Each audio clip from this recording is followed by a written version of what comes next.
यहाँ जो करोड़ों लोगों को संशय है और तकलीफ है, इसका क्या निदान होगा। 11 दस्तावेज ये मांग रहे हैं, उनमें ऐसे दस्तावेज हैं जो एक साधारण व्यक्ति के लिए देना संभव नहीं है।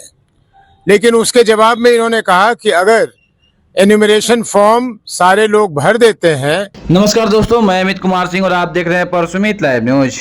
जन सुराज पार्टी के राष्ट्रीय अध्यक्ष उदय सिंह के नेतृत्व में आज पार्टी के एक राष्ट्रीय वरिष्ठ नेताओं का प्रतिनिधिमंडल चुनाव आयोग से मिला।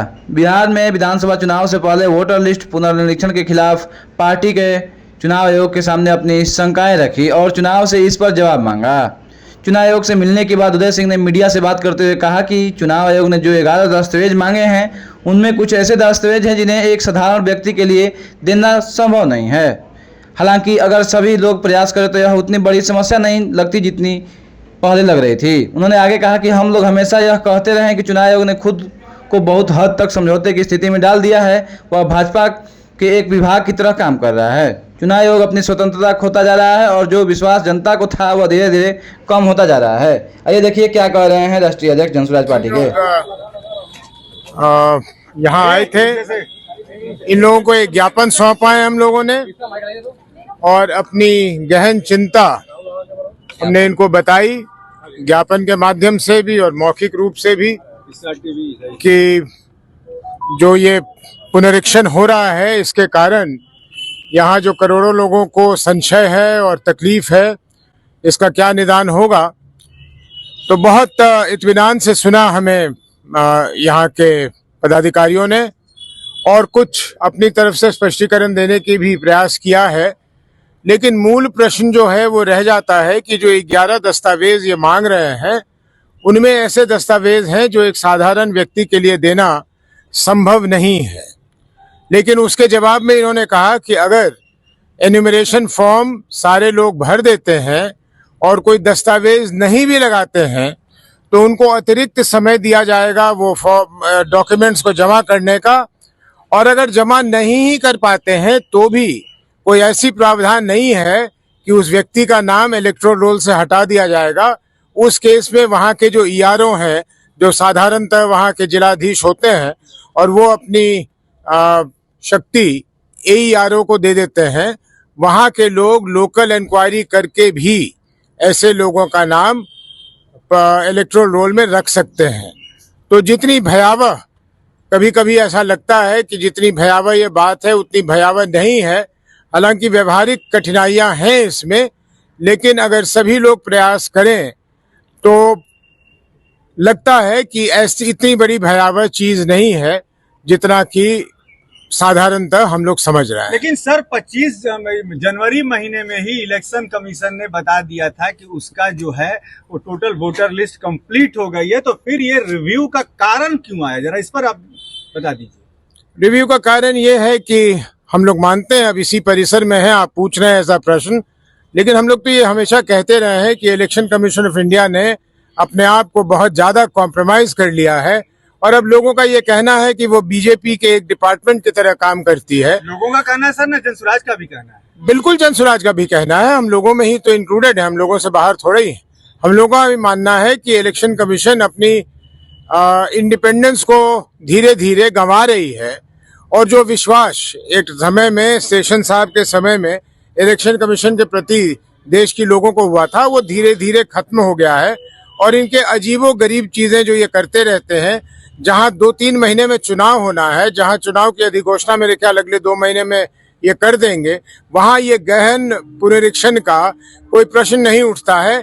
लेकिन क्योंकि ये कर रहे हैं तो अब हम लोग को इस संकट से निकलना है।